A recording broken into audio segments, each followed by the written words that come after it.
Welcome to your number one all-fun esports podcast, you son of a gun. I'm your host, Chase Neukam, and I'm here with... Austin Linville. And... Wes Womble. And today we bring you Season 2, Episode 4 of the Metagame podcast.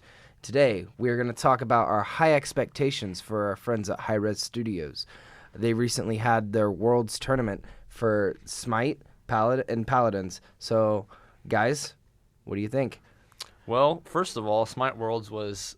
I don't know. I think it was overall a success. There were definitely a lot of differences between this year's Worlds and last year's Worlds. Mm-hmm. Mainly, the concern among the pro players was the prize pool. I think last year it was closer to like 350 million. This year it was closer around 200 million. Mm-hmm. I think those were the figures I read.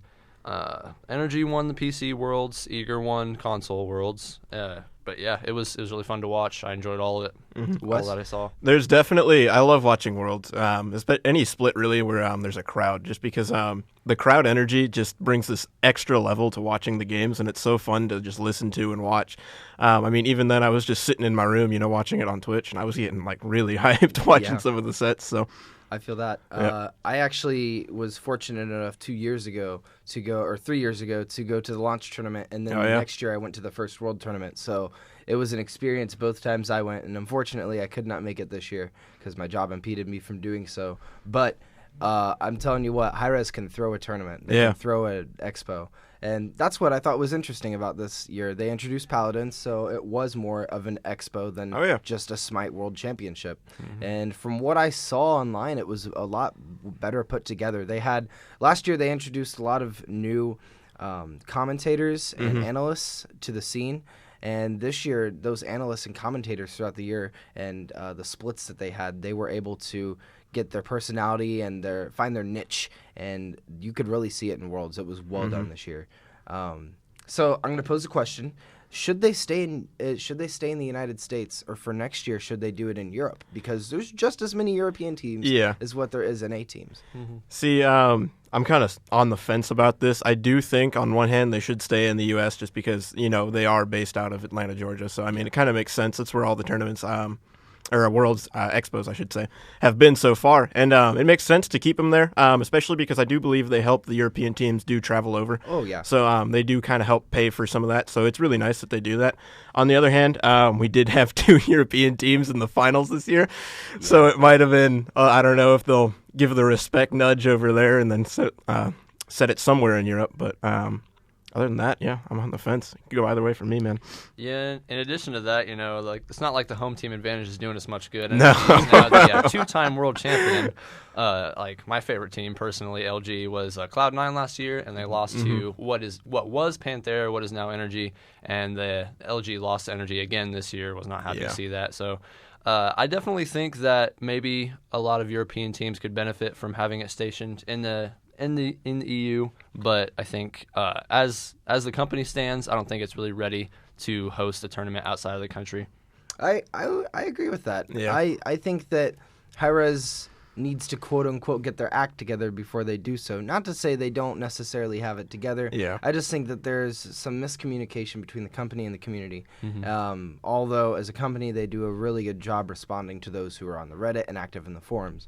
I think that in my personal opinion, now I'm just a junior in college, what do I know? But in my personal opinion, I think that Hi-Rez should be more attentive to the other scenes, or less attentive in that aspect too, because in my opinion, I think Smite is the best game that they've had so far. Yeah. And I think the push for Paladins has been a bit too much for the company. They had Dry Bear move over there, and he was a phenomenal caster for Smite, and a lot of people didn't listen or pay attention to the splits anymore after he left. I think it was the they do that spring fling every year, and one of the rewards was Dry Bear would cast a game. I remember that, and people were so hyped to try and get to that tier reward. But I remember that too. Yeah, people were hyped because I remember watching Dry Bear when Smite was in alpha. He was just a YouTuber back then, and man, he got people involved. He was hype. He brings an energy that a lot of the other casters I don't think they've nailed yet. Hinduman and Aggro are really good. Don't get me wrong, but like Dry Bear just brought this extra feel to the games when he cast them. For me, Drybear was just, he kind of had this dad personality that I really connected with, He just seemed like your average Joe guy that really enjoyed playing video games. But on the note of the Paladins, how they kind of advertise maybe a little too much, I also think that maybe they should take away from their Paladins advertising and maybe put it towards some of their other games. For example, this year they released a game called Smite Tactics. Maybe you guys have heard of it. Yeah. It's this cool-looking little RTS game, grid-based. And they also have, if you guys remember, Tribes Ascend, which, in my opinion, I think is even better than Paladins. Not to mention, Paladins is scaringly similar to Overwatch, and Overwatch is obviously facing much more success than scandal Paladins. last summer about Overwatch and Paladins. I remember. Yeah. That was I think it was Video Game Donkey. I think we talked about that. We on did, one we did episode. talk about I was on that episode. I think. Yeah, I agree. Tribes. You mentioned Tribes. Tribes. I'm a huge fan of Tribes. I played. For a while, I haven't played in a good year, but it's a really fun game. For those of you that have not played Tribes Ascend, I would highly recommend it. It's not bad. It's like a skater shooter. There's like 0G and like you can kind of fly around and shoot people. A lot of skill shots involved. Oh yeah, a lot of skill involved. It's really fun. Nice. So back to the European question. My response, I think that they should do one in Europe because the success that has been in Europe, I don't think the company's necessarily ready, but I think if they were to take a risk, because I think they're in the stage right now of the company life that they need to take a risk. Yeah. I think that if they took a risk and started a branch in Europe, then they would find success in it. Where do you think they should be stationed? In Europe? That's a good question. I would say somewhere probably in Great Britain. Yep. It's probably London would probably a secure location. I'm sure Hindu man wouldn't mind that. Oh, either. of course not. He'd love to go home. EU supremacist Hindu. So people give Hi-Rez crap for the things that and the motives that they do, the steps that they move forward with. Do you guys think it's earned? Do you think that Hi-Rez deserves the backlash it gets from the community? Because it's either complete praise, the community's like, oh my gosh, this is great. Like, for instance, this year we got a Khepri convention skin. And the community loves Khepri as a god. Great voice pack, secure god.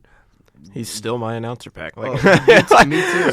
So, there was a lot of praise for that, but there was a lot of backlash in terms of maybe not necessarily Hi-Rez, but the teams themselves when the roster apocalypse. Well, we'll get to that later. But mid-season, when teams disembark and people go their own ways, I think that Hi-Rez does a good job of managing that. Especially we've seen in the past with the Paradigm incident. They did a good job of managing that.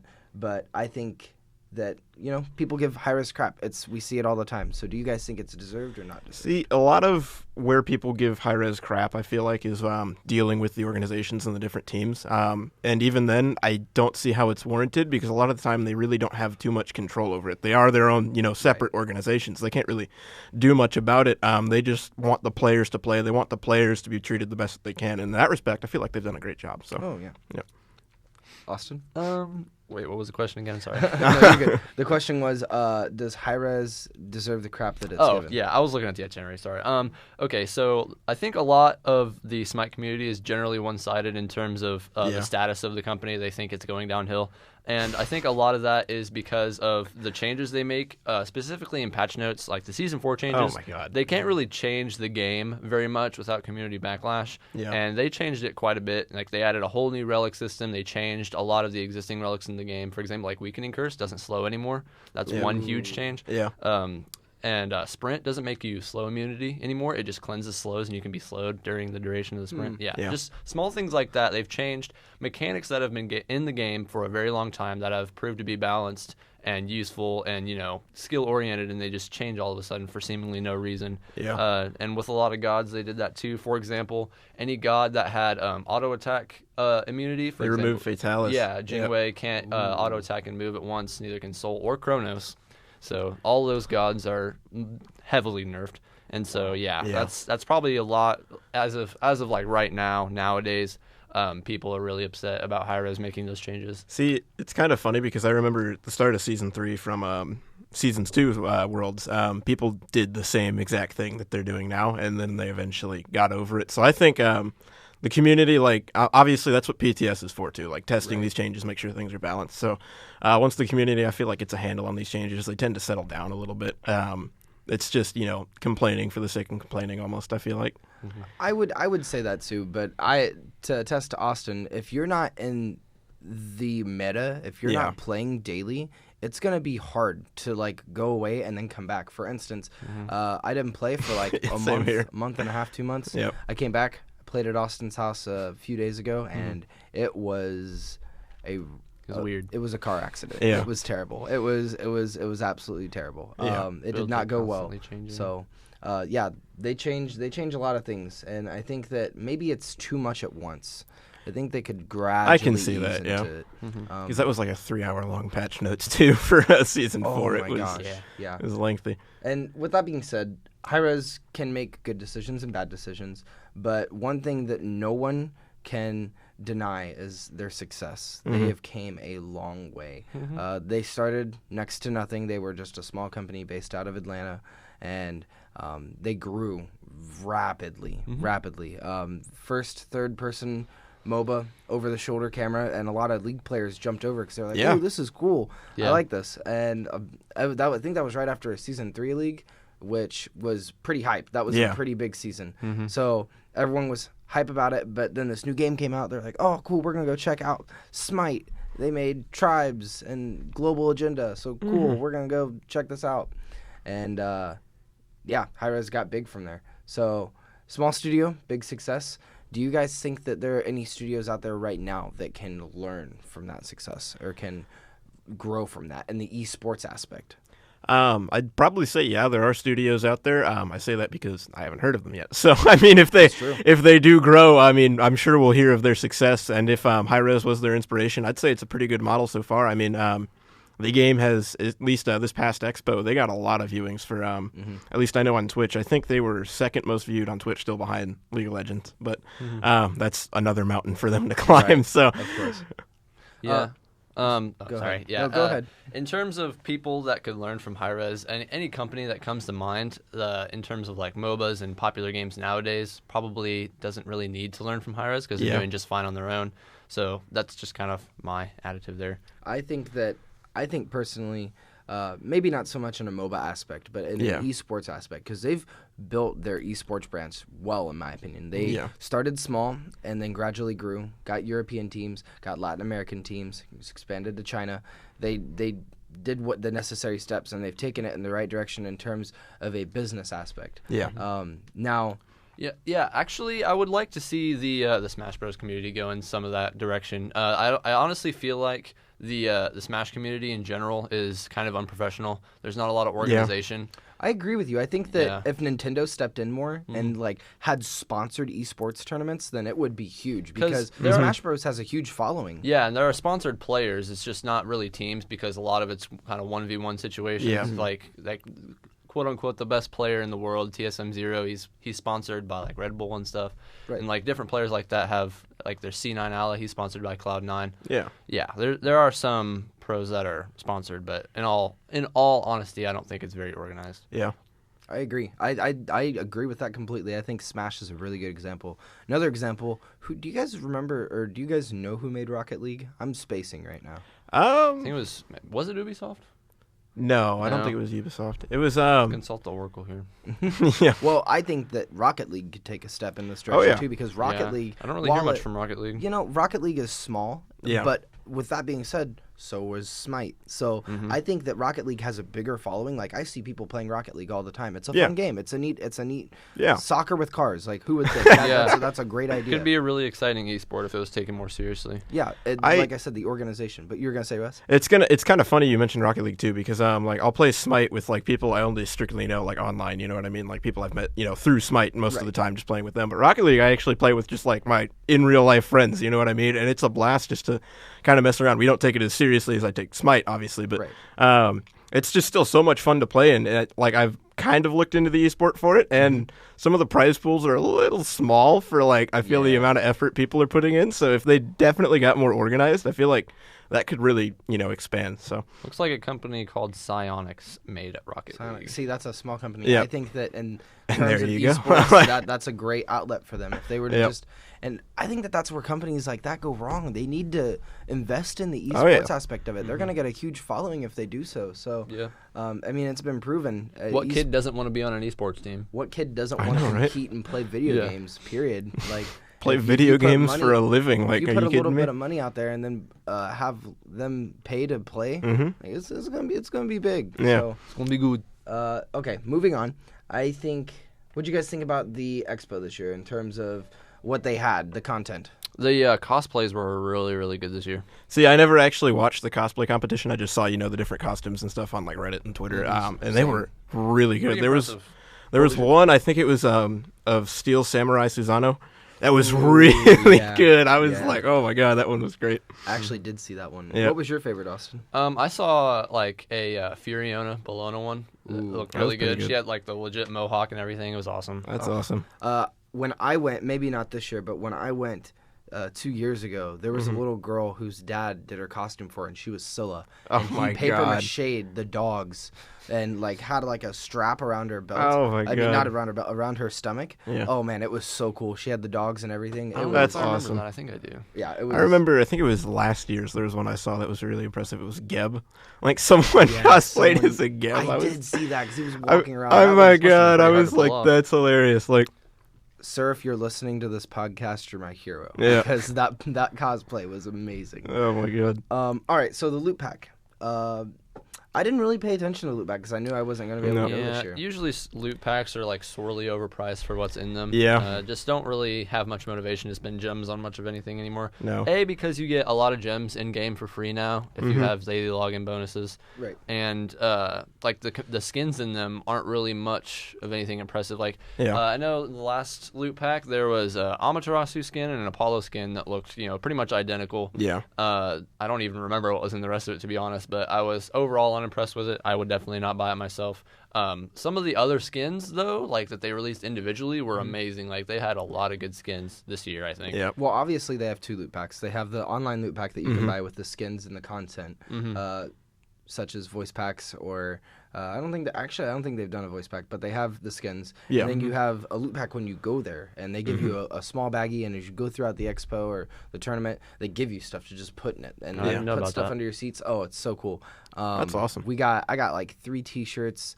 I got a pair of glasses. T-shirts. Yeah, I got a pair of glasses. I got like a little Smite lightning bolt when I went. So they give a lot of stuff to the people that go. But I think that the digital online loot pack is a good motivation for people to watch and motivation for people to remain. I know they speaking of loot packs, I know if you're watching on Twitch a lot, they will just throw codes throughout some of their streams, especially during like the big tournaments, and a lot I don't even remember how many were in the expo this year. There were so many codes just it is true, but a lot of those codes are just for like frame points. They are, which is annoying. Some of them are for like cool skins and stuff. Like, and I saw this year where Blizzard had their Overwatch tournament, and they did a loot pack too for their loot expo. Packs are hot right now in the esports community. I think that's a good thing. Yeah. What do you guys think about them? It's a moneymaker, It's something they do just to kind of fill in the space between, they don't really feel like making skins, cool skins, creative skins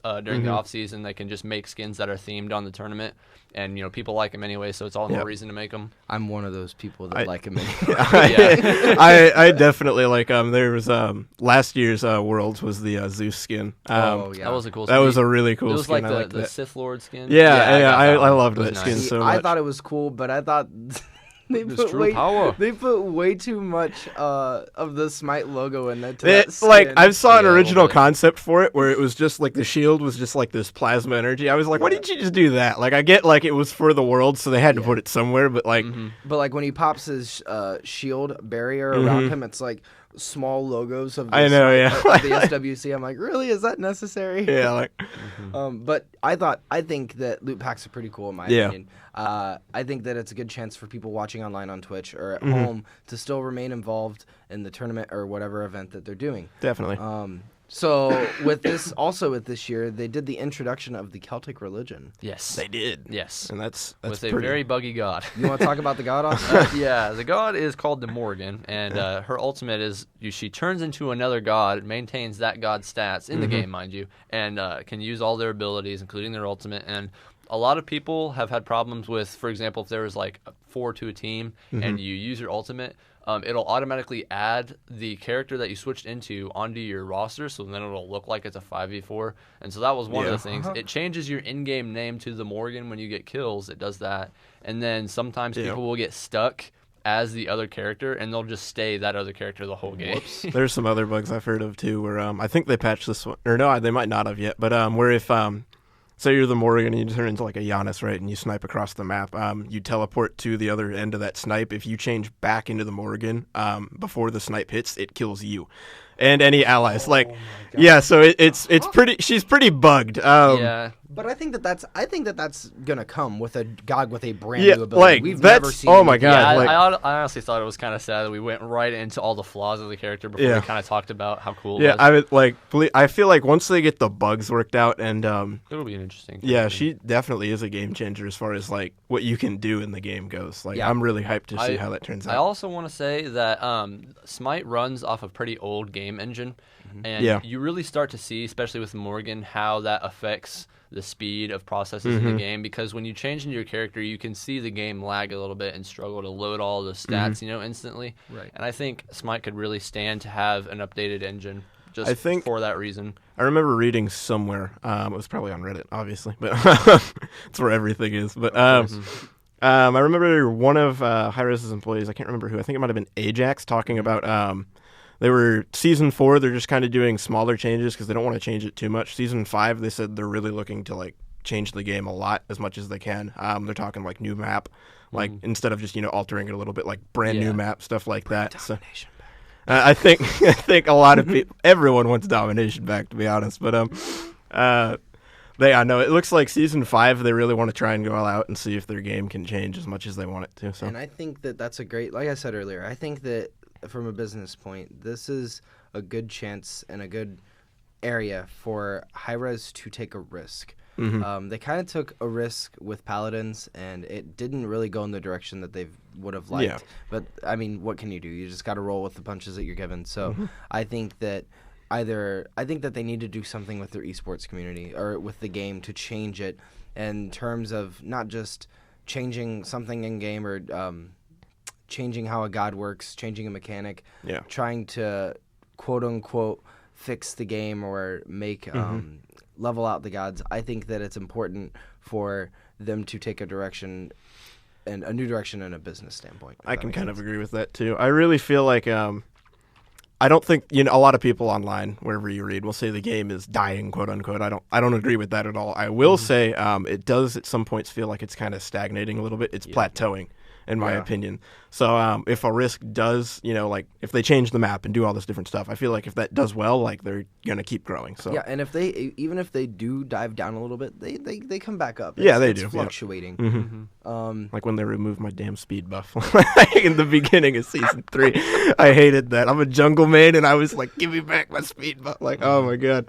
I was a little salty. I still am. I know. I feel that. Speed buff used to be OP. It gave you a text. Oh my God! I know. Yeah, I believe me. I know. But okay. So moving forward, what could how does the Hi-Rez Expo this year? How did you guys think it fared to other companies?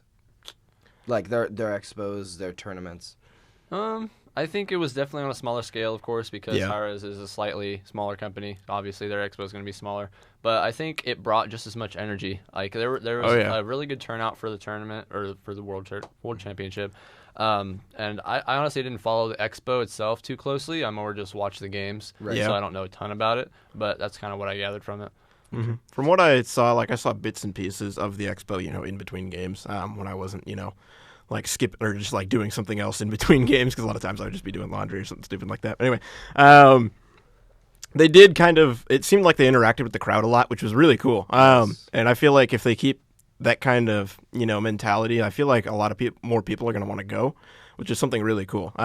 Obviously, I kind of mentioned it earlier, they're never really going to hit that like League of Legends level, World Tournament. I mean, those are nuts. But they're definitely growing, which is nice to see. I think that back to my point earlier about them going to Europe and whether or not that should be a thing.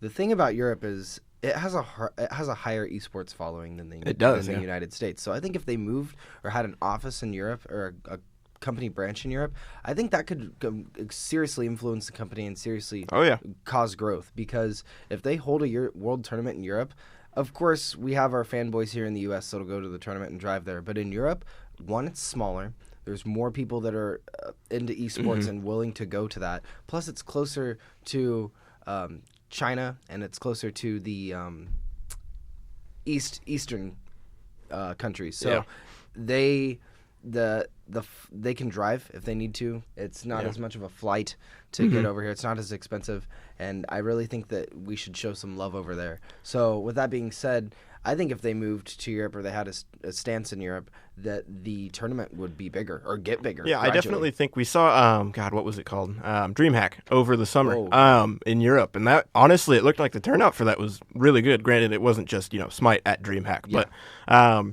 it definitely seemed like there were people from other games interested in what this game called Smite was. I feel like that really helps. So maybe a tournament in Europe, like a Hi-Rez Expo in Europe, would really help them. So. What about you, Austin? You still think they're not ready? Yeah, I don't know. I'm obviously, bona fide American. I don't want them to go to Europe. But I just don't think it would be the greatest idea. I think the U.S. fan base is definitely larger than the EU fan base. Yeah. And I don't think, a lot of Smite fans would be willing to go out all the way to Europe to go to Worlds again. Yeah. I think the turnout would definitely show to be smaller. Mm-hmm. That's fair. That's fair. So, let's talk about the games from this SWC. So I didn't pay attention to much of the console bracket, I gotta admit. And to be honest, I play console. I didn't pay too much attention to it either, honestly. I only paid attention to the PC Smite tournament. And I'm telling you what, the semifinals this year were the biggest and the most outrageous flamboyant semifinals I've ever seen. They were huge. It was just like that man went explosion. Off, oh my god! Like in your face, and like everywhere, man. It was crazy. I am telling you, like the finals this year were crazy. The semifinals really this year were crazy. Yeah, they did. And Luminosity almost beat NRG. Yeah, but it was close. And just another year where they have a bad mid and loses them the game. That is a Nami pick, man. Really a smart choice. Yeah. So and I think and that's literally okay. Let me explain this to you. Because, explain it. He's last year, fired up. Cloud9 versus Panthera. They go into Game 4 and they right now it's 2 for Cloud9, 1 for Panthera. They go into Game 4. MLC Stealth, which was their mid at the time, went into Neath mid, got destroyed. Went into Game 5. He picked Neath again against a Fenrir. And he got destroyed again. They kicked MLC Stealth from the team. Season 3 Worlds comes around. Xenotronics is now their mid. They go into Game 4. I think he played something good, and they won, and then it was 2-2. Then he picked Izanami mid. Game 5. And then they lost because of that pick. Xenotronics is no longer on LG, so hopefully they find a decent mid someday. Bring back classes 2017. I think he's delved into the Overwatch community. I don't think he's coming back. That Genji play. Those I know. Plays, he plays with Moon a lot. I don't watch as much Lazarus as I did, obviously, when he played Smite, but I still tune in a little bit, and it's so funny. He's still just such a good dude. But I remember going to the launch tournament, and it was cool. He's always been one of my more favorite esports competitors, period. He, after they got second at the launch tournament, he came, there was a guy in the crowd that had a poster, like huge, it was probably I don't know, it was like a 3-foot by 5-foot poster of just Lassus's face, and he's pulling it up, screaming. And Lassus walked into the crowd, and I kid you not, took off his jersey, gave it to the guy, and signed the poster with a Sharpie in huge letter. That's awesome. Like after the last game, That's awesome. he is just a fantastic personality. He drinks a little bit, but that's mainly on his stream. But yeah, it's a personality enhancer. Man, we went on top. Lassus is just such a cool dude. So, how do you guys feel the games this year fared against or paired against the games in previous years? Honestly, every Worlds I've ever watched, which is only 2, the last one and this one, because obviously Smite only came to console midway through Season 2, so these are the only ones I've had a chance to watch. But from what I've seen of those Worlds, there's just, like I said before, this incredible energy behind them, and it's so cool to see that. And it's so funny that we bring up our favorite set. I'd honestly say Obey versus Energy was a really good set. Specifically with Variety going off. Panda kind of Sylvanas 2, 22, and 44 I think was his final stat line, which pick a different fucking sport. Literally,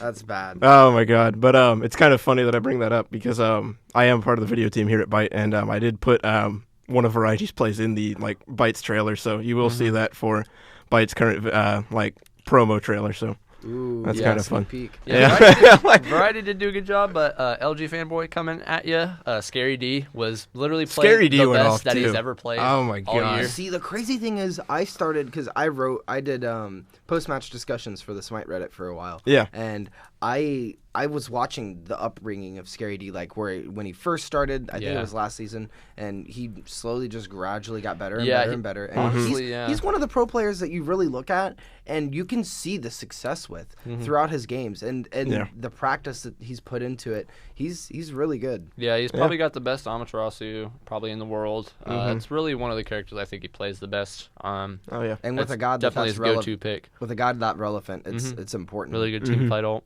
Yeah. So what was your guys' okay, first, I think that this year was crazy close. In previous years, we kind of had EU and the United States going at it, and the other teams just were kind of in the dust. They weren't really relevant. But this year, I think that the other teams, although they didn't really make it to the semifinals and they didn't get far, I think it was closer of a gap. They definitely closed that gap in terms of playing mechanically. We had a LATAM team actually take a game off of a North American team, which is ALG, which is sad because they're probably one of my favorite teams. But why would you play Thor? Literally. Oh my god, he even says it. He is the worst Thor in the world, and then he picked Thor on the final stage. Man, I'm telling you, pressure can do that to you though. Yeah. When you're standing in front of a crowd of 10,000 people. I think it was more he didn't take them seriously, so he was like, "I'll just show them even I can play." How do you mess up Thor though? That's the real question. I don't know. One of the most mobile gods in the game. He really is. High mid-game damage. I don't know. Yeah, I think Thor's a very secure god, I would say. But I mean, sometimes you just can't play that security. He's really honestly play style. See, like I said, I'm a jungle man, and I hate playing Thor. I'll be honest. Thor. My most comfortable jungle easily. Yeah. I'd say probably a Wheelix or Fenrir for me are probably my most comfortable. But gotcha. So what was your guys' favorite set? Hard to say. My favorite set was Obey versus Team Eager. To be honest, it's probably mine as well. Whew, that was a good set. Pretty insane. I'd honestly say Obey versus Energy for me, just because the casters were hype in both games, but there's just something about I don't know what it is. The finals are always just that little bit extra for me, so I'd have to pinpoint that for me. I love seeing Uller being played because he's not really viable and competitive nowadays, and Zatman really brings out the best in him, I think. Yeah, I agree. I think that one of the craziest parts in that set was when Zatman dove tower. I think it was game 2. Correct me if I'm wrong, but he dove tower and killed 3 people. I saw just that. because he's Zatman. Yeah. That's what he can do. That was nuts. What On Her can do. Do you guys have any other favorite parts from that set? To be honest, it's hard to think about much of anything else after that game. So. Yeah. There was, God, I'm trying to remember. It was something with Variety killing someone on Eager, and then Zatman came in and then outplayed Variety. It was nuts. I'm trying to remember specifically where it was, and I see you brought up this clip. I loved this clip. Yeah, with Zatman on Uller, but because they're back behind tower, and Zatman is just destroying this tier. Yeah, he runs away. And he's like, I'm gonna attack this Soul or this Freya.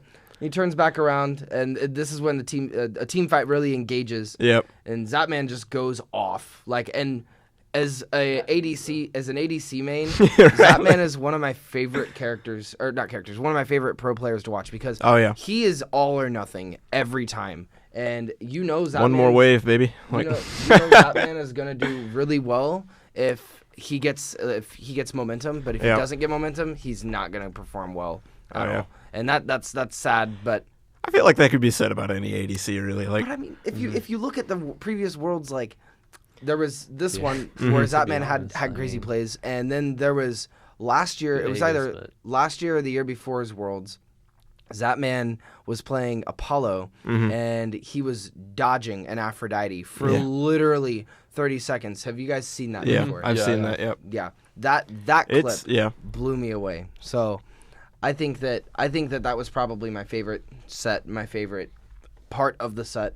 I think that it was really, really close of a set too. It wasn't like, Obey's gonna win, or that was it was a 3-2 set, wasn't it?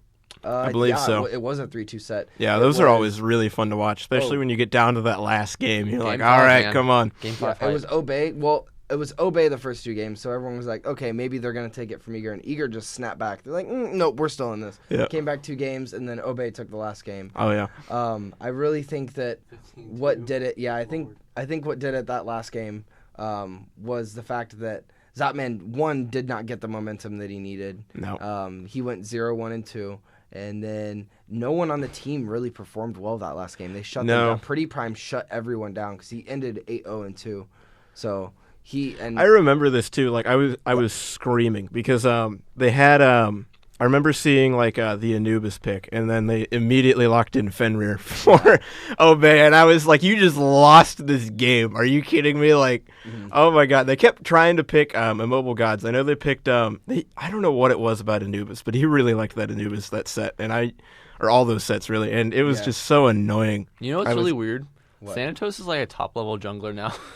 Really? He came out of nowhere. It's so funny because, like, you asked anyone before Worlds in the jungle, especially at higher levels, they were like, please do not pick Thanatos. Don't pick Thanatos. Whatever you do, just don't. And then now, like, after Worlds, I did play a few games after Worlds, and I saw, like, Thanatos mid, like, Thanatos, like, solo, Thanatos jungle all the time. He's been first pick in a lot of ranked games. I know, and I'm like, stop. Like, I get it. He's, like...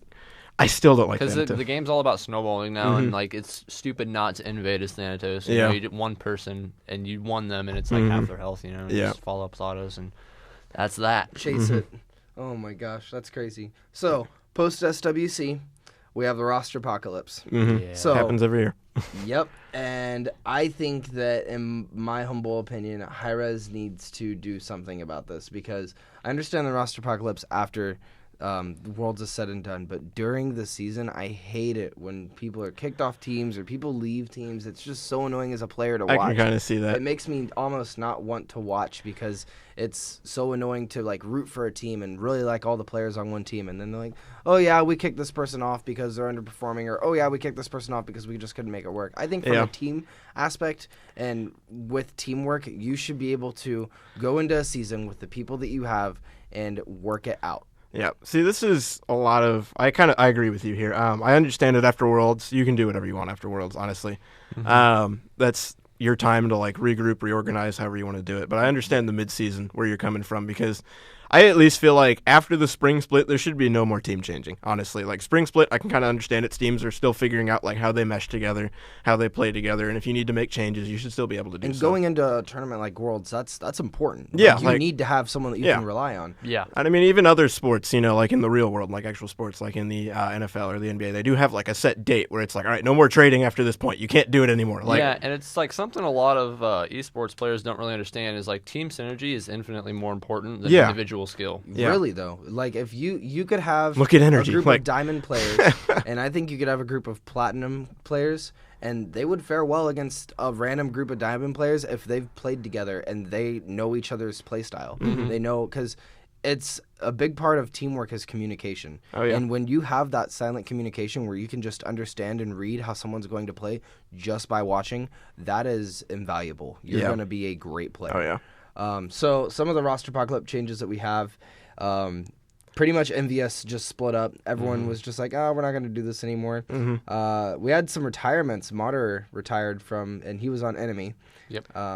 We had, that was in NA, and in EU, which kind of broke my heart. We had Shaggy Shank retire. Yeah. And although he wasn't the best hunter at all, he played for years. He played since launch, and he's one of the older guys. Also, Soar, G2A. Only Andy and Jigs are left on that team. The rest of them split. Yeah. Yeah. So Baskin and Met Yankee and Snoopy left. But it all says that they're all going to play in the future so far. Suntouch took a hiatus, which same makes with sense. Stealth, yeah. Yeah. And then there was some changes with the Oceania and LATAM teams, but I don't really pay attention. I don't. So like if you're not in really Oceania or LATAM, I don't think anybody really follows those. Like, and I even then, like, I don't really follow EU teams as much as I follow the NA teams. You know what I mean? Like, it's really just where you are is how closely you'll follow those. Right. Yeah. So there's a ton so far of roster apocalypse changes, and we're only at the beginning of January. Worlds just happened 2 weeks ago. So Not even. It's been like 12 days. Like obviously, LG is looking for a new mid. I think they're trying out 4 people right now. Ooh. A lot of mids left, which is kind of funny. Like, see, mid is such an important role, though. Yeah, it's like kind of an undesirable role. Yeah, because it's the role that gets crapped on a lot. And that used to be jungler. People used to complain about the jungler all the time, and that they still do. Trust me. Like, people never stop complaining about me, even if I'm doing everything like I can to help them. They're just like, "Why aren't you in my lane?" And I'm like, "You're 0-4." Like, I'm sure it's your fault no matter what. Well, I'm halfway across Nowadays, the map. They die, and I'm blamed. Whoever's jungle is better wins the game. Yeah, because the jungler. Because there's so much focus on the mid lane. I'm glad they're changing the jungle too to kind of focus on like I don't have to babysit as much. Like all of season 3, it was like who am I babysitting in which lane, and how am I gonna get them ahead? Which was honestly like it's a really annoying way to play. Like because then I can't get as farmed. I'm under farmed. Generally, most of season 3 junglers were around the same level as the sports. Right. So I mean.